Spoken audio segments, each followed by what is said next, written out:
জনপ্ৰিয়তা লাভ কৰিবৰ কাৰণে বা পপুলাৰিটি লাভ কৰিবৰ কাৰণে মই এই কামটো কৰিব নালাগে বুলি মই সস্তীয়া हेलौ लोगोफोर welcome to back my YouTube channel नोंथांमोन साफ्रोमखौबो आंनि बे चेनेलावहाय फिन खनसेबाबो बरायहरनाय जाबाय ना लोगोफोर नोंथांमोननि सिगाङावहाय दिनै गोदानै आपडेट लानानै फैदों ना लोगोफोर बे आपडेटआ मा नोंथांमोना नुलांगासिनो दङ बेनिखायनो नोंथांमोना भिडिअखौहाय जोबजासिम नाय आरोना लोगोफोर नमस्कार আজি মই আকৌ এবাৰ লাইভ আহিব লগা হলো কালি মোৰ অলপমান কথা বাকি ৰৈ গৈছিলে বহুত লাইভটো লম্বা হোৱাৰ কাৰণে এইটো কথা থাকি গ'ল আজি মই আৰু এটা কথাৰ কাৰণে আপোনালোকৰ আগত লাইভ আহিলো আমাৰ অসমৰে এজন এক্টৰ হয় তেখেতে সোশ্যাল মিডিয়া প্লেটফৰ্মত আহি প্লাই মোৰ বিষয়ে আৰু আমাৰ কালচাৰৰ বিষয়ে কথা কৈছিলে আৰু তেখেতৰ নাম হ'ল পবিত্ৰ ৰাভা পবিত্ৰ ৰাভা ডাঙৰীয়াক মই কেইটামান কথা সুধিব খুজিছোঁ আৰু জনাব খুজিছোঁ আৰু তেখেতে কৈছে যে বহু দিনৰ পৰা তেখেতে মোৰ লগত মানে কথা বতৰা পাতিম বুলি ভাবিছিলে বা এইটোৰ বিষয়ে আলোচনা কৰিম বুলি ভাবিছিলে মই ক'ব খুজিছোঁ কি দাদা আপুনি যদি মোৰ লগত কথা পাতিবই বিচাৰিছিলে আপুনি মোৰ নাম্বাৰটো ইজিলি পাই গ'লহেঁতেন সকলোৱে জানে মোক আপুনি মোক এটা মেছেজ কৰিলোঁ আপুনি মোৰ নাম্বাৰটো পালেহেঁতেন আপুনি যদি সঁচাকৈ মোৰ লগত এইটোৰ বিষয়ে আলোচনাই কৰিব খুজিছিলে কিন্তু আপুনি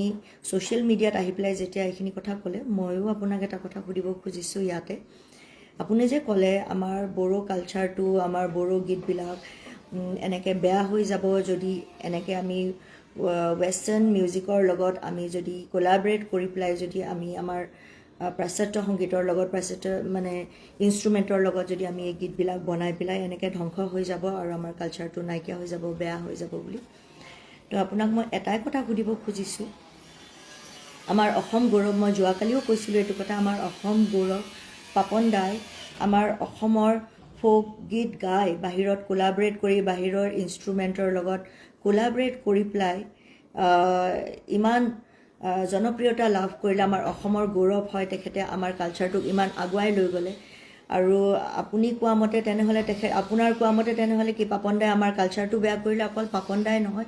আমাৰ অসমত বহুত কেইজন ডাঙৰ ডাঙৰ আৰ্টিষ্ট আছে তেখেতসকলে MTV কোক ষ্টুডিঅ'টো আমাৰ অসমৰ বিহু গীতক আকৌ কোলাবৰেট কৰি পেলাই নতুনত্ব আনি পেলাই সকলোৱে গাইছে আৰু ইমান আমাৰ কালচাৰটো আগবাঢ়ি গৈছে সো আমাৰ বড়ো জাতিৰ মানুহখিনিয়ে কিয় এইটো কথা বুজি নাপায় আৰু মানুহখিনিয়েতো বুজি নাপায় আমাৰ যোনখিনি ডাঙৰ মানুহ আছে যেনেকৈ এখেতে ক'লে ডাঙৰীয়াই তেখেতেতো এক্টৰ হয় তেখেতেতো বুজিব লাগিছিল এইটো কথা তেখেতে এইটো কথা ক'লে যেতিয়া নৰ্মেল মানুহখিনি এইটো কথা কেনেকৈ বুজি পাব তেখেতে ক'লে মই সস্তীয়া জনপ্ৰিয়তা লাভ কৰিবৰ কাৰণে বা পপুলাৰিটি লাভ কৰিবৰ কাৰণে মই এই কামটো কৰিব নালাগে বুলি মই সস্তীয়া জনপ্ৰিয়তা লাভ কৰিবৰ কাৰণে ইমান কষ্ট কৰি আমাৰ গীতবিলাক বনাই আছোঁ নে তেখেতে সস্তীয়া জনপ্ৰিয়তা লাভ কৰিবৰ কাৰণে মোৰ লগত কথা নাপাতি পেলাই তেখেতে সোশ্যাল মিডিয়া প্লেটফৰ্মত আহি পেলাই এইখিনি কথা ক'লে মোৰ যোনটো গীতৰ কথা কৈছিলে সেইটো 10 বছৰ আগত বনোৱা গীত এটা এতিয়া ৰিসেন্টলি যোনটো গীতৰ কাৰণে বিতৰ্ক হৈছিলে থাপলি বনা জৌ লংনা সেইটো গীতত অঞ্জন মেধি তেখেতে সিফুং বজাইছে ৰাজা বৰুৱা দাদা সকলোৱে জানে আমাৰ অসমৰ জুবিনদাৰ লগত বজায় তেখেতে খাম বজাইছে আপোনালোকে ভালকৈ শুনিব গীতটো সো তেখেতে কৈছে মই ৱেষ্টাৰ্ণ মিউজিক দি পাপন দাই দেখোন লালৈ গাই ৱেষ্টাৰ্ণ মিউজিকত ড্ৰাম বজায় গিটাৰ বজায় সব দেখোন আৰ্টিষ্ট পপুলাৰ হৈছে বা নাম কঢ়িয়াই আনিছে আমাৰ অসমৰ কাৰণে ইমান গৌৰৱ হয় পাপন দা ডাঙৰ আৰ্টিষ্ট আপুনি যদি আমাৰ ইমান কালচাৰটোৰ বিষয়ে জানে বা কালচাৰটোৰ বিষয়ে আপুনি ক'ব খুজিছে আপুনি ডাঙৰ ডাঙৰ আৰ্টিষ্টখিনিৰ যেতিয়া গাইছিলে তেতিয়া আপোনাৰ মুখখন কিয় বন্ধ হৈ আছিলে এতিয়া মই অলপমান ষ্ট্ৰাগলিং আৰ্টিষ্ট কাৰণে আপুনি মোৰ ওপৰত আঙুলি টুৱাই পেলাই কথা ক'লে আপুনি ক'ব পাৰিব পাপন দাক মই আপোনাক সুধিছোঁ সো মই ক'ব খোজোঁ মই ইয়াতে কাৰোৰ লগত বিতৰ্কত আহিব খোজা নাই মই ভাবোঁ কালচাৰটো কেতিয়াও ফিক্স হৈ নাথাকে সময় সপক্ষে এইটো আগুৱাই যায় আৰু এডাপ্ট কৰিব লাগে আমি নতুনত্বটো it grows and adapt over times আৰু হিষ্ট্ৰীও সেইটোৱে কয় হিষ্ট্ৰী অফ শোন আমাৰ কালচাৰটো সদায় ইভলভ হয় আৰু আৰ্ট আমাৰ যোনটো সংগীত হয় এইটো বহুত ডাঙৰ ৰোল প্লে কৰে ইটছ আ মিডিয়াম আমাৰ জেনেৰেশ্যন টু অল্ড জেনেৰেশ্যনৰ লগত নিউ জেনেৰেশ্যন উই আৰ আ ব্ৰিজ সেইটো মই ভাবোঁ নতুন পুৰণা মিউজিকৰ লগত নতুন মিউজিকক কোলাবৰেট নকৰিলে আমাৰ সংগীতটো আমাৰ কালচাৰটো আৰু আমাৰ ফোকটো শেষ হৈ যাব নতুনত্বটো আনিবই লাগিব যেনেকৈ আমাৰ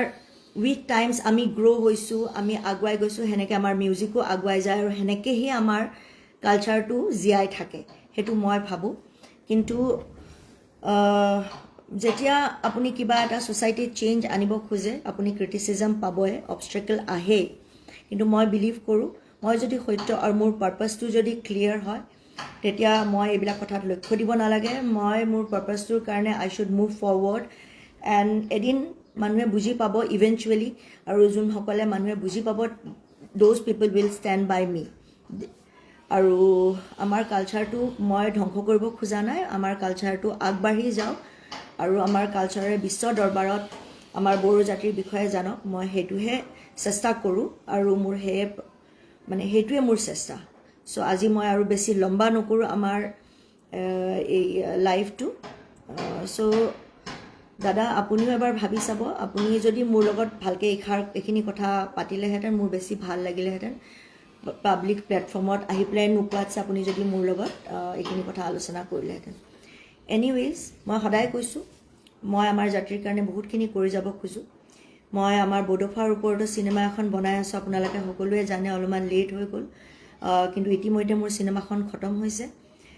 বড়োফা উপেন্দ্ৰনাথ ব্ৰহ্ম যোনে আমাৰ জাতিৰ কাৰণে ইমান কষ্ট কৰিছিলে আৰু তেখেতৰ কাৰণে আমাৰ জাতিটোৱে কিমান নাম পাৰিলে আমাৰ জাতিৰ বিষয়ে চবেই জানে তেখেতৰ বহুত অৰিহণা আছে মই তেখেতৰ কাৰণে আজিলৈকে কোনো চিনেমা বনোৱা নাই মই প্ৰথম ডকুমেণ্টাৰী চিনেমা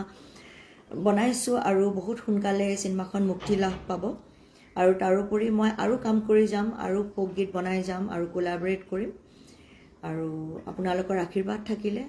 মৰম থাকিলে মই আৰু আগুৱাই যাব পাৰিম ধন্যবাদ গজেন্থন